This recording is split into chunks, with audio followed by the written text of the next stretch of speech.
빌립보서 1장 2절 한 절입니다.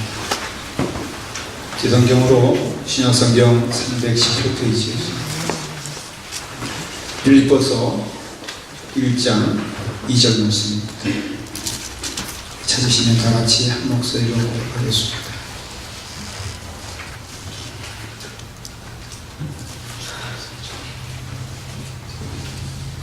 빌립보서 1장 2절 말씀 다 같이 함께 하겠습니다.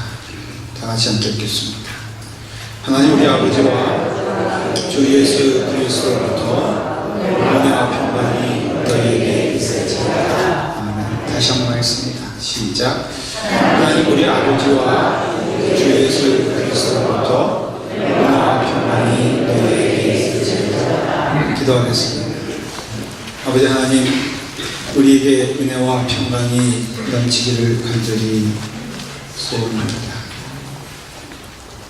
우리에게 주신 말씀, 이 땅에 줄 수 없는 은혜와 이 땅에서 볼 수 없는 평강이 오늘 약속하신 말씀처럼 우리 가운데 넘치게 하여 주시옵소서. 귀한 은혜를 모든 성도들에게 허락하여 주시옵소서. 각각 처소에서 예배를 드리는 우리 유아부와 또 아동부, 중고등부 귀한 영혼들에게도 귀한 하나님의 말씀이 선포될 때에 아멘하며 함께 나아갈 수 있도록 인도하여 주시고 성령님께서 지켜주시고 깨닫게 하시고 듣게 하여 주시고 우리의 발걸음 가운데 함께 하여 주셔서 하나님의 말씀이 우리의 등불 될 수 있도록 인도해 주시옵소서. 좋으신 하나님을 찬양합니다. 하나님께 영광을 돌리며 예수님의 이름으로 기도드립니다. 오늘 은혜와 평강이라는 제목으로 함께 말씀을 나누며 은혜를 받도록 하겠습니다. 다 같이 함께 우리 다시 고백합니다. 하나님 우리 아버지와 주 예수 그리스도로부터 은혜와 평강이 너희에게 있을지어다. 결론을 말하면은 은혜와 평강은 하나님께로부터 옵니다. 이 땅에 줄 수 없습니다.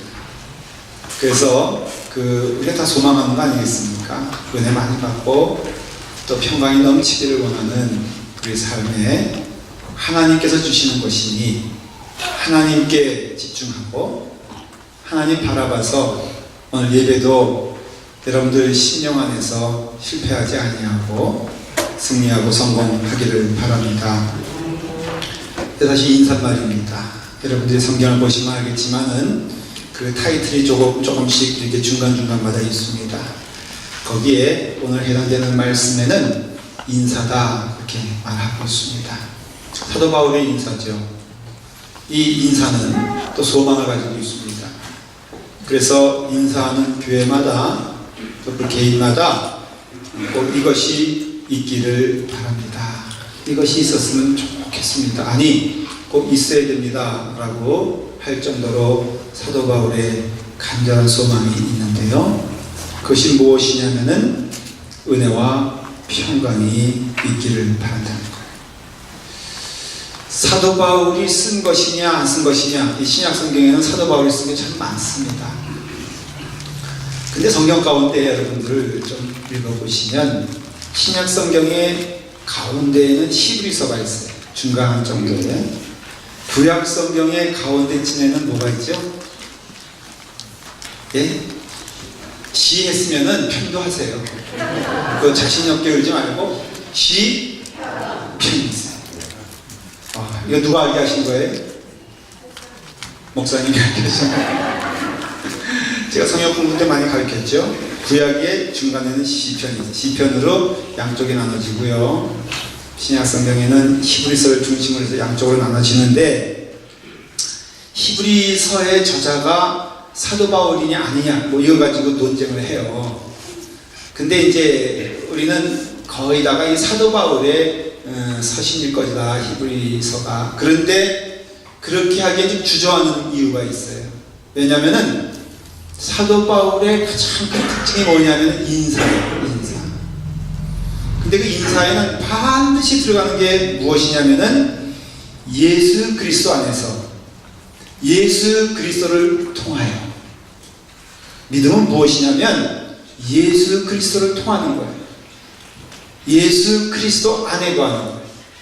그러니까 여러분들이 지금 믿음이다, 내가 신앙의 길을 가고 있다라고 했을 때 가장 중요한 것이 뭐냐면은 지금 어디 안에 거하고 있냐. 예수 그리스도 안에서 이 편지를, 이 서신을 받는 여러분들에게 은혜와 평강이 있기를 바랍니다. 이게 히브리서에는 없는 거예요.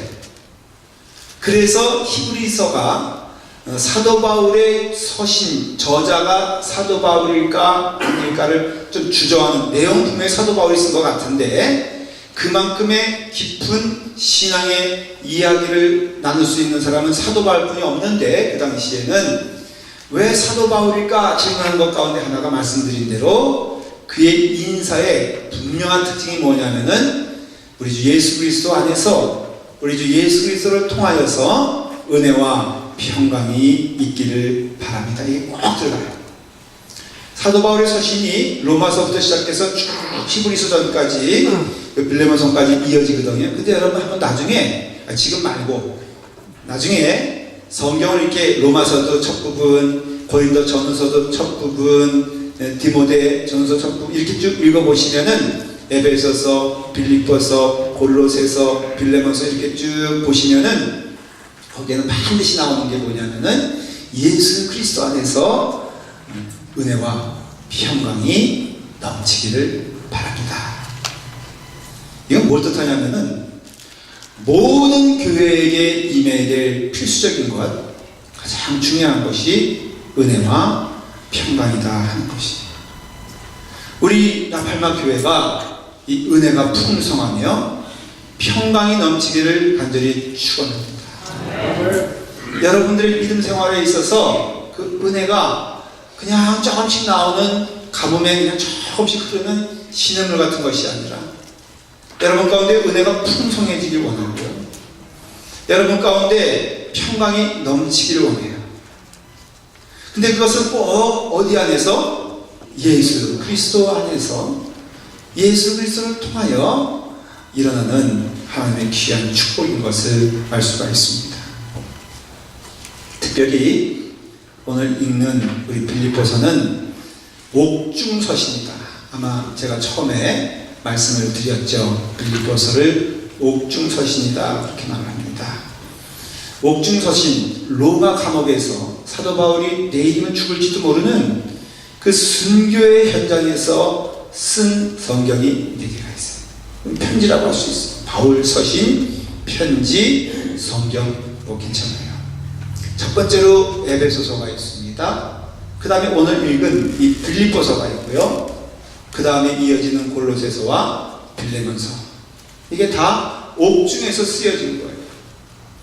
에베소 교회를 생각하다 보니까는 빌립보 교회를 들으니까 전달하는 편지가 되었고, 에베소와 빌립보를 생각하다 보니까는 골로새서와 그 다음에 또 빌레몬이다 하는 그 사람을 기억해서 썼는데, 바울의 서신 가운데 가장 밝고 소망이 있고 확신 있는 성경이 바로 4개가 있습니다. 뭘까요? 첫 번째 에베소서, 그 다음에 빌립보서, 그 다음에는 좀 나와줘야 되는데 골로새서, 그 다음에는 빌레몬서. 어떻게 알았어요? 제가 조금 전에 얘기했으니까. 설교도 눈치가 빨라요. 은혜를 받습니다. 제가 말씀을 드렸어요. 가장 밝고 가장 소망이 있고 가장 확신 있는 성경을 우리는, 그래서 빌립보서는 기쁨의 성경이라고 말할 정도니까, 그러니까 사도 바울이 신이 난 거예요. 사도 바울이 즐거운 겁니다. 사도 바울 가운데 확신이 있어요.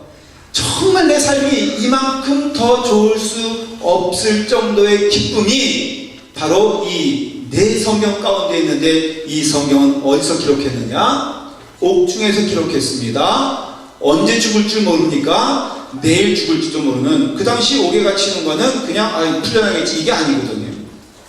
그러니까 언제 죽을지 모르는 그 옥중의 상황에서 사도 바울이 가장 기뻤다는 것은 뭘 의미하겠습니까?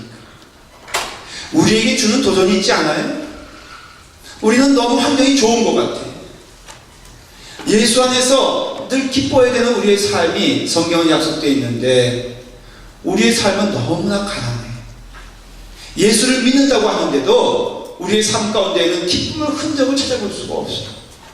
감사할 줄도 모르고 또 즐겁지도 않고 소망도 흐릿한 것이라면 감옥에 갇혀서라도 목사님, 내가 기뻐할 만한 환경이 되어야지 기뻐하지요. 주변이 나를 도와주지 않는 걸 어떡합니까? 라고 했을 때 사도 바울을 통해서 나를 봐라.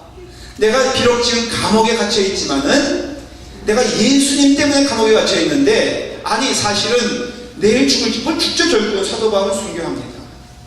그러나 순교할 때까지 그 기쁨이 사라지질 않아요. 순교할 때까지 그 확신이 무너지질 않습니다. 순교할 때까지 그의 삶은 그 은혜가 넘쳤고 평강이 넘쳤다면은 이 사도 바울이 소개하고 말하고자 하는 은혜와 평강의 복을 우리도 누려야 될 줄 믿습니다. 은혜 많이 받으시길 바랍니다. 평강이 넘치길 간절히 축원합니다. 은혜가 무엇일까? 여러분, 믿음이라는 것이 우리 가운데 있습니다. 믿음 있죠? faith.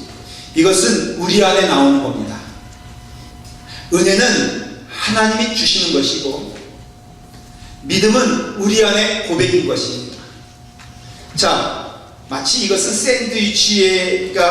샌드위치와 똑같아요. 뭐냐면은 빵과 빵 사이에 뭐가 있습니까? 거기에 고로케가 내용물인가요? 사라다? 뭐 해 중간에 들어가는 거, 고로케에 들어가건 거기에 샌드위치에 들어가건 다 들어가는 거. 양지장이 어디 계세요? 네, 맞아요, 틀려요, 그렇죠? 뭐 들어가도 들어가요. 은혜가 있어요. 그 다음에 평강이 있어요. 중간에 뭐가 있냐면 믿음이라는 게 있는 거예요. 이해하기 쉽게 말씀드리는 겁니다. 은혜는 하나님이 주신 것이고 믿음은 내가 그것을 고백하는 거예요. 믿음은 우리 입술에서 나올 수밖에 없어요. 그러나 믿음도 누가 주신 겁니까? 하나님이 주신 거예요. 베드로야, 내가 고백하는 그것은 내가 하는 것이 아니라 성령님께서 너에게 하시는 고백이다. 그러니까 믿음도 사실은 우리가 고백하는 거 아니지만 은혜가 없다면 믿음은 있을 수가 없어요. 여러분들 믿음 자랑하면 안 돼. 근데 그 믿음이 있어 하나님의 은혜를 바라보고 하나님의 은혜를 깨닫는 자에겐 무엇이 임하냐? 평강이 임해요. 그래서 샌드위치라고 했잖아요. 우리에게 믿음이라는 게 있어가지고 하나님을 온전히 바라보고 그 은혜 가운데 주시는 축복을 우리가 발견하고 볼 수 있고 누릴 수 있다면은 그 다음에 우리에게 주어지시는 것이 뭐냐면은 평강이에요. 평강. 그래서 예수 믿는 증거 하면은 찬송 잘 부르고 뭐 성경 말씀 잘 외우고 이건 넘어서 예수 믿는 사람의 가장 분명한 증거는 평강이라는 거예요. 우리말로 말하면 예수 믿으면은 마음이 편안해집니다. 마음이 편안해지면은 육신이 건강해져요. 육신이 건강하면 얼굴이 어떻다 그랬죠? 밝고 좋습니다. 그래서 은혜 많이 받은 사람이 공통적인 게 뭐냐면은 그 얼굴이 환해지는 거예요. 결론적으로. 우리 여기 가운데서도 제가 보기에는 공통적으로 얼굴 하나다 하면은 성가대가 치러올 거예요. 저분들이 착해서 그런 게 아니라 노래 부르면은 원래 엔돌핀이 나오게 돼 있어, 세상적으로. 그렇죠? 그래서 성가대에 있는 사람들은 여러분들과 얼굴 수준이 틀려요. 어떤 사람들만 뽑았다라면 할 말이 없지만은 그렇지 않은 사람 뽑아다가 저렇게 만든 게 성가대예요. 그러니까 여러분 보톡스 맞을 필요도 없고요. 여러분도 뭐 미용 갈 필요도 없어. 성가대만 들어가도 저렇게 변하는데 하나님의 은혜 안에 거하게 되었을 때 얼마나 우리의 얼굴이 환하게 됩니다. 그 환하게 되는 얼굴은 무엇 때문이다? 우리의 평강이 우리 가운데 넘치기 때문에. 은혜를 한마디로 말하면 선물이라고 합니다. 하나님의 은혜를 받았는데 이것은 내가 받을 만한 자격이 있어서 받는 게 아니라 전혀 받을 자격이 없는데 받는 것이 은혜. 그래서 이렇게 신학적으로나 성경적으로 은혜를 한 문장으로 쓰십시오. 뭐 신학교 시험 있잖아요. 그럴 때 써야 되는 그 말이 있어요. 은혜란 하면은 한 문장으로 표현하십시오. 이게 중요하잖아요. 그럼 뭐라고 말하냐면 받을 자격이 없는 자에게 무상으로 주시는 하나님의 사랑이 은혜라. 다 같이 함께 하십시다. 신학생 됐다는 생각으로 받을 자격이 없는 사람에게 무상으로 주시는 하나님의 사랑. 이 은혜라. 그건 말이고. 참 또 이 목이 타니까.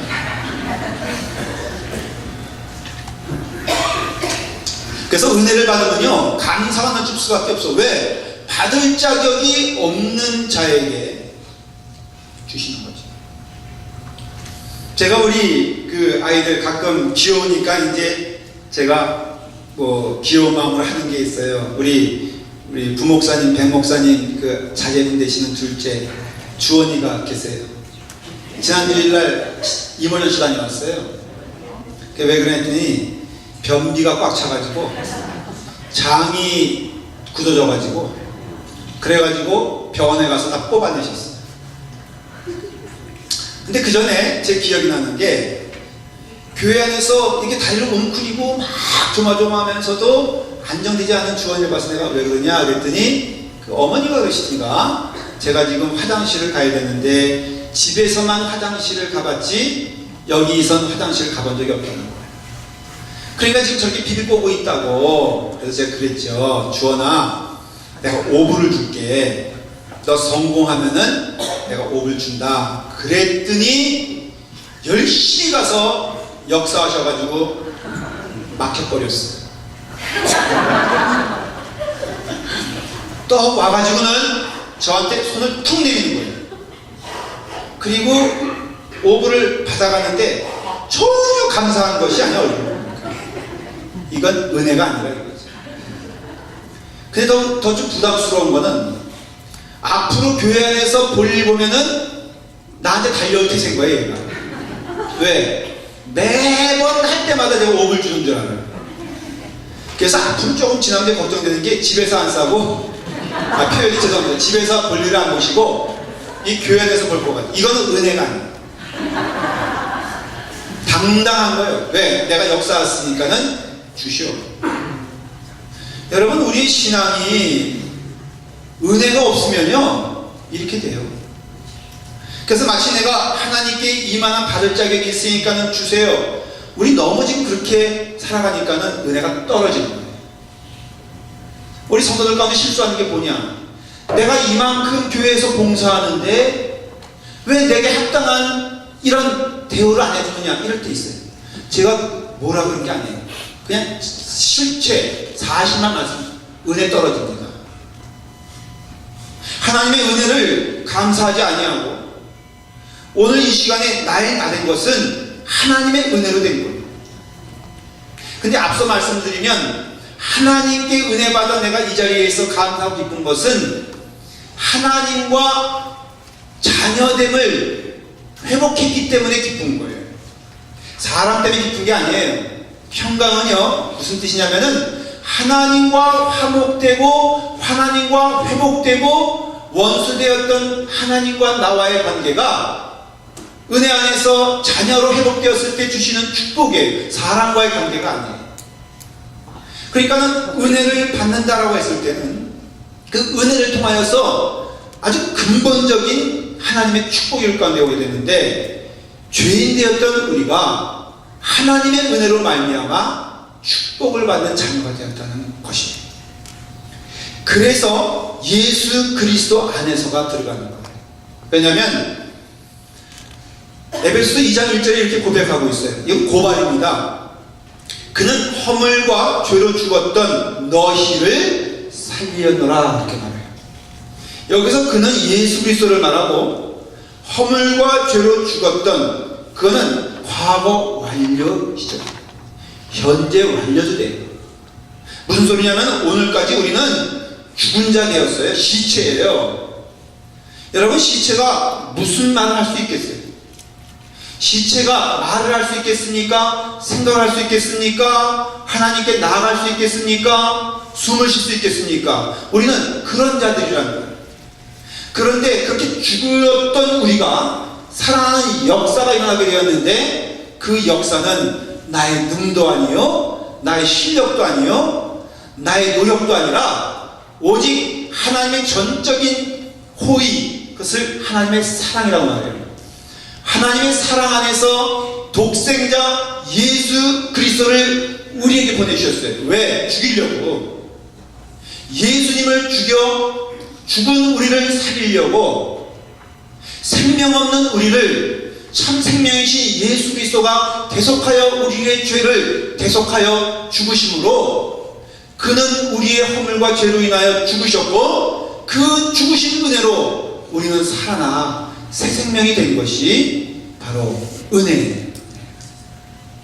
그러니 우리가 지금 죽은 자였기 때문에 살아난 우리는 자랑할 것도 없어요. 여러분, 물에 빠져 죽어가는 사람, 우리가 구조선생님이 와서 살릴 때 먼저 구조받았다고 나중 구조받는 사람에게 손가락질할 수는 없어요.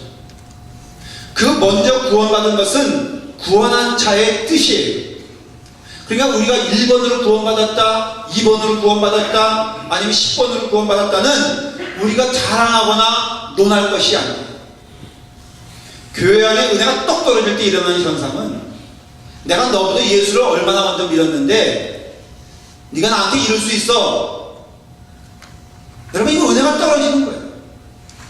은혜 받은 자들은 예수 그리스도만 보여요. 왜? 예수 그리스도가 우리의 구원자 되시기 때문에, 예수 그리스도가 은혜의 통로가 되기 때문에.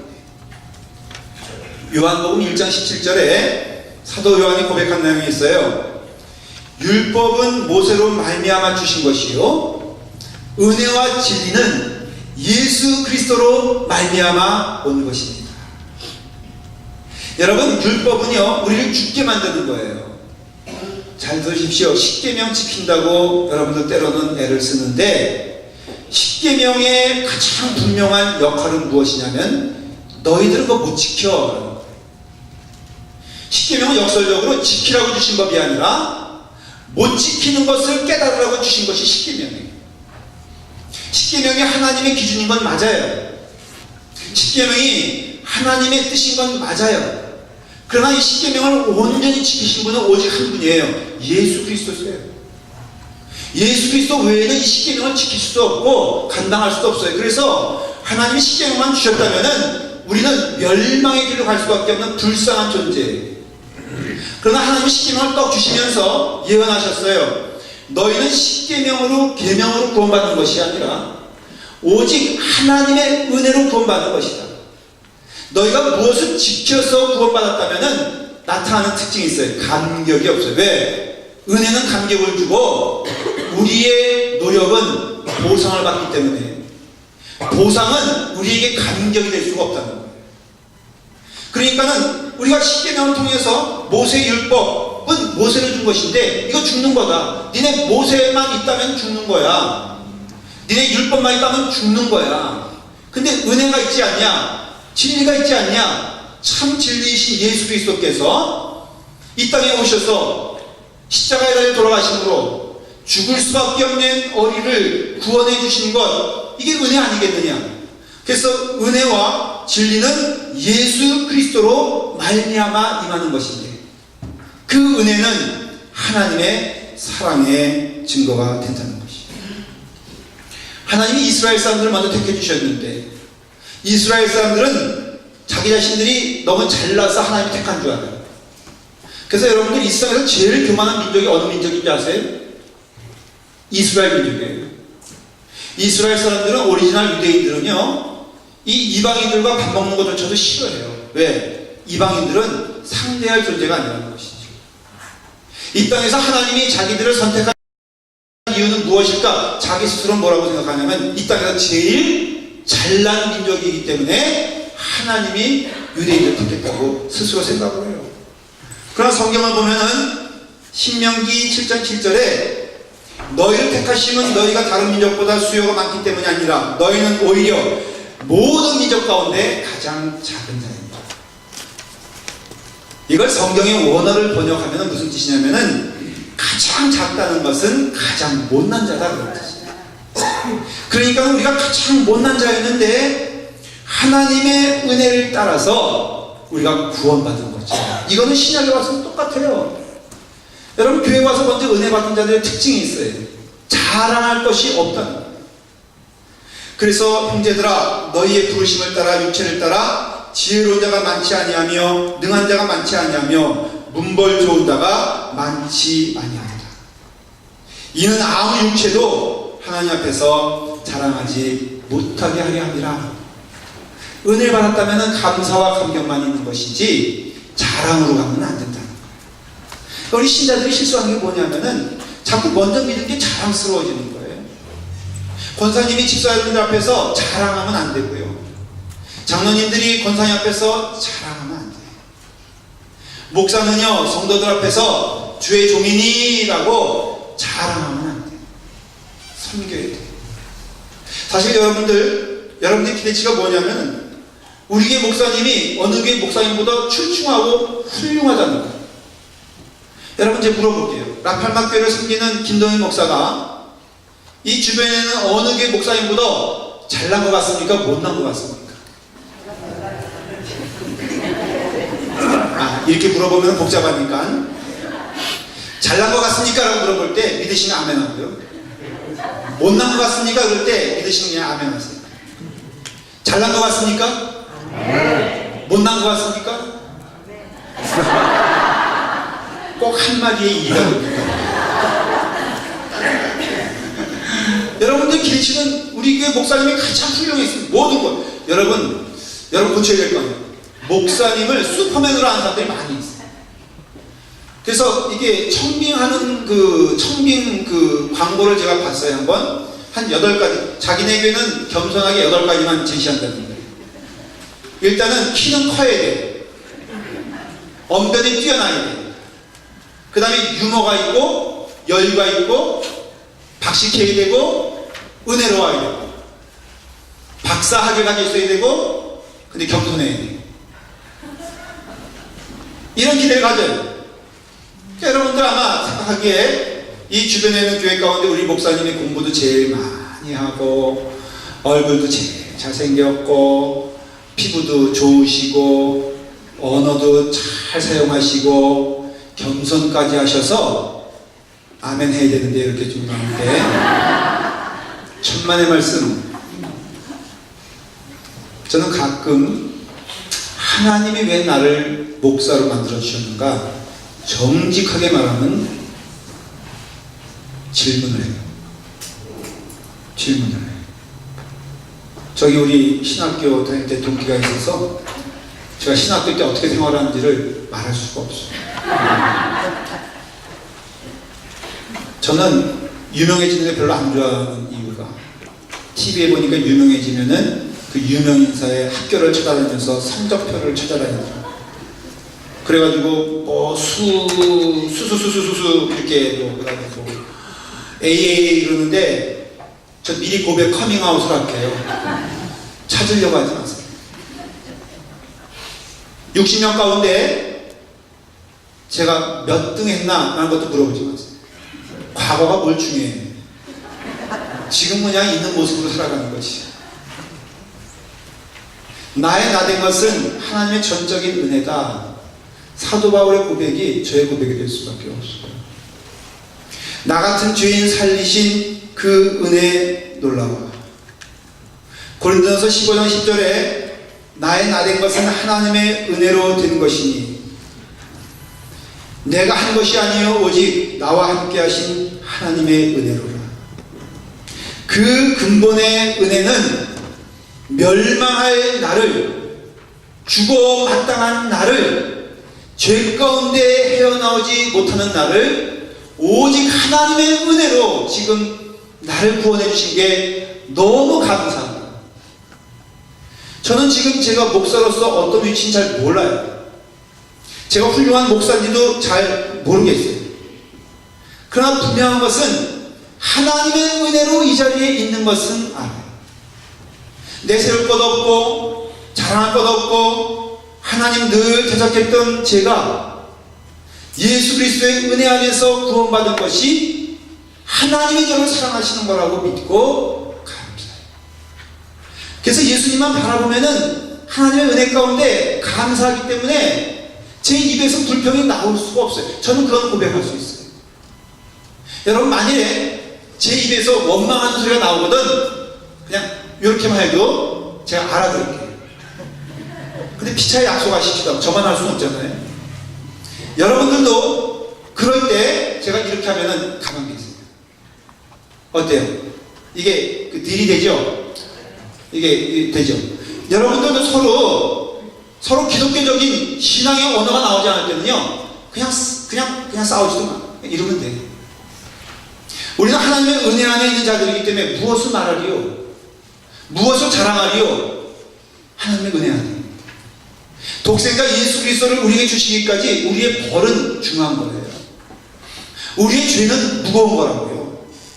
우리가 하는 것마다 하나님을 대적했으며 하나님을 멸시하는 우리가 하나님의 은혜는 끝이 없어. 그 은혜를 거부하는 우리에게도 하나님의 은혜는 끝까지 함께 하세요. 그걸 믿음으로 받으시길 바랍니다. 그러면 우리에게 뭐가 오느냐? 평강이 와요. 평강. 여러분, 예수 그리스도 믿는 것은 우리에게 나타난 증거는 뭐라고요? 평안하시냐? 그거 아니겠어요? 제일 어리석은 것 선물인데 그게 은혜요, 평강인데 누리지 못하면은 얼마나 마음 가운데 힘들겠습니까? 제가 어릴 때 선물을 받았어요. 제가 가장 원하는 선물은 운동화였어요. 왜냐면 옛날 얘기하면 정말 눈물이 앞을 가리는데, 제가 옛날에 신던 운동화들은 검은 거예요. 혹시 아십니까? 검은색의 운동화 이렇게 끝내가지고선 뭐 나이키, 저이키 그런 것도 없었어요. 그래가지고는 근데 맨날 그거 더군다나 조금 지나면은 그 운동화 자기가 벌어져가지고 돈 달라고선 그거 축구하다가 뻥 차면은 공이 나가는 게 아니라 그 신발이 나가가지고 골키퍼 기절시키고 막 이런 거. 내 평생의 소원이 뭐였냐면은 운동화 한번 번듯하게 신었던 거. 그런데 그때 당시 뭐가 유행이냐면은 프로스펙스가 유행했어요. 그게 화살표인가? 프로스펙스. 그래서 그거 받는 게 소원이었는데 어머님이 크리스마스가 됐는데 선물을 주셨다는 거죠. 근데 선물 받은 게 처음이에요, 그때 사실은. 태어나서. 그러니까 선물이 너무 감격스러워가지고 제가 그 선물을 뜯지 아니하고 4개월 동안 바람을 봤어요. 근데 문제는 것이 뭐였냐면 결국에는 신발이었어요. 여러분, 신발은 뭐라고 있는 거예요? 신으라고 있는 거예요. 그러니까 그 신발을 신으려면 어떻게 해야 돼? 풀어야 되고 받아들여야 되죠.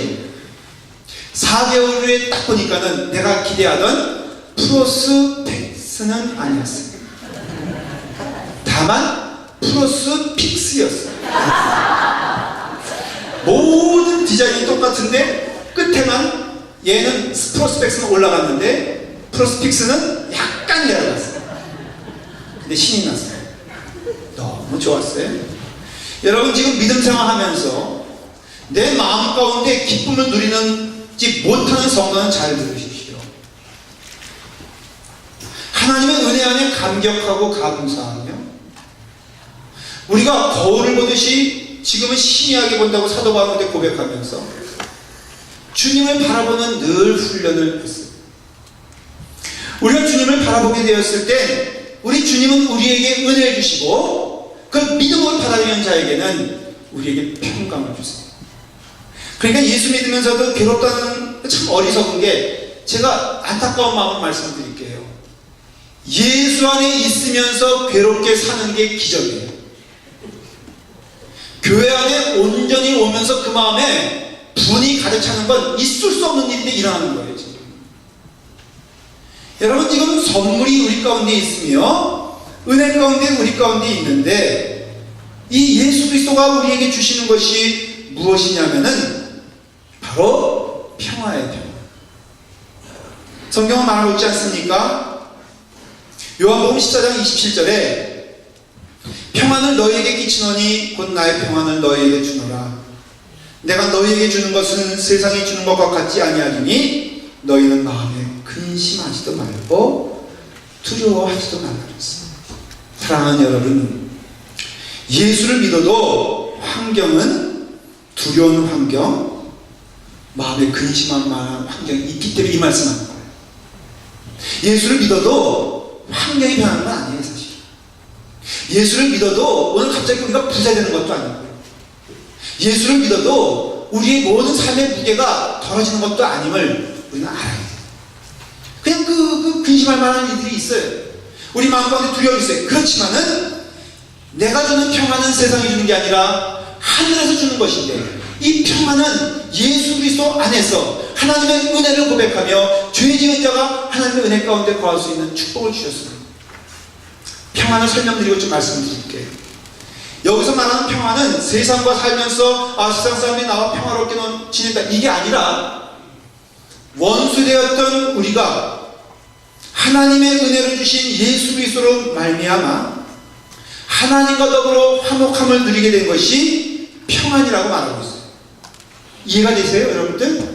지금 우리가 화평케 하자, 평안케 하자 이거는 우리의 모든 원수됨과 괴로움과 근심은 하나님과 더불어 관계가 끊어지기 때문에 있었던 일이고 우리가 주님의 은혜 안에서 하나님의 전적인 사랑 안에서 예수 그리스도가 이 땅에 오심으로 우리 가운데 평안을 누리게 됐는데 그 평안은 누구와 평안이야 대체? 원수되었던 자가 누구냐? 우리의 원수가 하나님이었다는 거예요. 우리의 원수가 하나님이었는데 전적인 예수 그리스도의 십자가의 은혜를 통하여서 우리가 원수된 것이 무너지고 이제는 하나가 되었는데 누구와 더불어?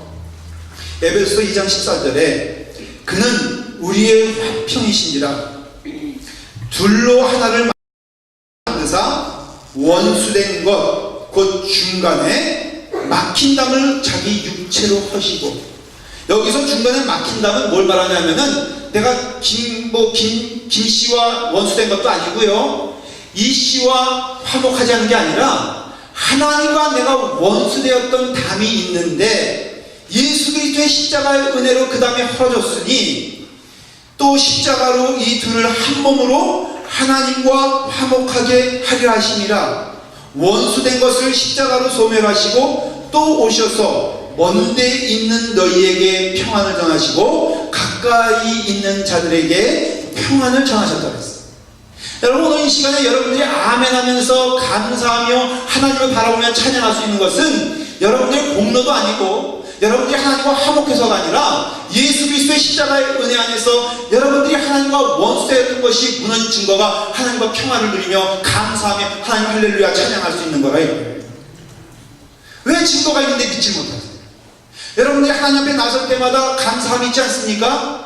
이것은요 절로된 것이 아니라 예수 그리스도의 피값으로 사신 그 은혜를 통하여 주시는 평강의 하나님이 우리 가운데 임하기 때문에 우리 하나님을 두려워하지 않는 것, 감사할 수 있는 것, 아버지라고 부를 수 있는 것은 오직 그 하나님의 은혜 가운데 거하는 축복이 평강이라. 여러분의 평강이 여러분의 마음을 주장하길 간절히 축원합니다. 고린도서 3장 15절만 읽고 마칠게요. 그리스도의 평강이 너의 마음을 주장하게 하라. 너희는 평강을 위하여 한 몸으로 부르심을 받았나니 너희는 또한 감사하는 자가 되라 그랬어요. 여러분 이제 우리의 믿음이란 게 뭐겠어요? 주장하는 거 아니겠어요? 우리의 믿음이 결단하는 거 아니겠어요? 이제는 풍랑도 있어요. 그거 보지 말라는 거예요.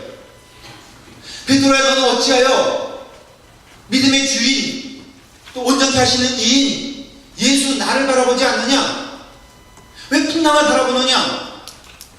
여러분, 그리스도의 평강이 너의 마음을 주장하게 하라. 결단을 내리시고 인간을 보지 마시고 환경을 보지 마시고 예수 그리스도 안에서 하나님 바라보게 되었을 때 우리에게 주시는 평강이 넘치게 될 걸 믿습니다. 저런 그런 은혜가 우리 가운데 주신 줄 이미 믿고 선물은 풀어야 된다고 그랬어요. 여러분, 그 안에서 마음껏 헤엄치며 주님 축복 안에서 은혜를 누리시는 여러분 되기를 간절히 축원합니다. 기도하겠습니다. 아버지 하나님, 하나님 은혜 안에서 화목한 자가 되게 하시니 감사합니다. 은혜 안에서 평강을 누리게 하는 감사합니다. 원수되었던 우리가 그 귀한 하나님의 은혜 안에서 하나님과 화목하여 평강을 누리는 자가 되었으니 사도 바울의 인사와 고백처럼 하나님 우리 주 아버지와 주 예수 그리스도로부터 은혜와 평강이 우리 가운데 넘치게 하여 주시옵소서. 한 영혼도 예외됨 없이 그 평안 안에서 주님을 마음껏 찬양하는 주님의 성도 되게 하여 주시옵소서. 예수님의 이름으로